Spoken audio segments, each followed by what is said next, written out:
Chama cha Wahasibu Tanzania kinayo furaha kualikeni kwenye maadhimisho ya wiki ya uhasibu inayotegemewa kufanyika siku ya tarehe 20 mpaka tarehe 24 Aprili mwaka 2026 hapa jijini Dar es Salaam. Kama mnavyofahamu, wiki ya uhasibu ni wiki inayotukutanisha wahasibu, wakaguzi, wafanyabiashara na wachumi, na mara nyingi huwa tuna matukio mbalimbali ambayo yanakwenda kugusa taaluma lakini na jamii inayotuzunguka.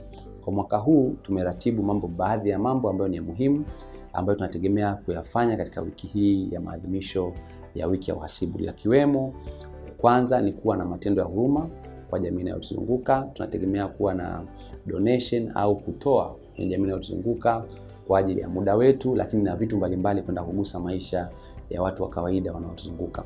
Lakini pia pili, tunategemea kuwa na kongamano na tutatumia ukumbi wa CRDB makao makuu hapa Dar es Salaam. Tutategemea kuwa na majadiliano mbalimbali yanayokwenda kukuza taaluma yetu, lakini pia kufanya mentorship kwa wahasibu wanaoibukia. Pia tutakuwa na mafunzo mbalimbali kwa wafanyabiashara, mafunzo ambayo yatajikita kwenye kuandaa hesabu, mafunzo yanayohusu ulipaji na utunzaji wa kumbukumbu za kodi ambayo tutayafanya pale Kariakoo kwa kuwahusisha wafanyabiashara na wengine watakaokuwa wanahusika.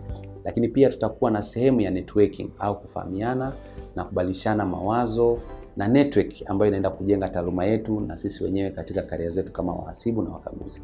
Nipende kuchukua fursa hii kualika wahasibu wote muweze kuungana nasi katika kuadhimisha wiki hii. Mgeni wetu rasmi tunayemtegemea ni Katibu Mkuu Ofisi ya Rais Uwekezaji, ndugu yetu CPA Dr. Fred Msemwa. Nipende kuchukua fursa hii kualika wote mje kwa wingi ili tuweze kuifanya wiki yetu kwa wiki yenye mafanikio makubwa. Asanteni sana wahasibu na wakaguzi. Naomba tuonane tarehe 20 mpaka tarehe 24 katika maadhimisho yetu ya wiki ya uhasibu ya mwaka 2026. Asanteni.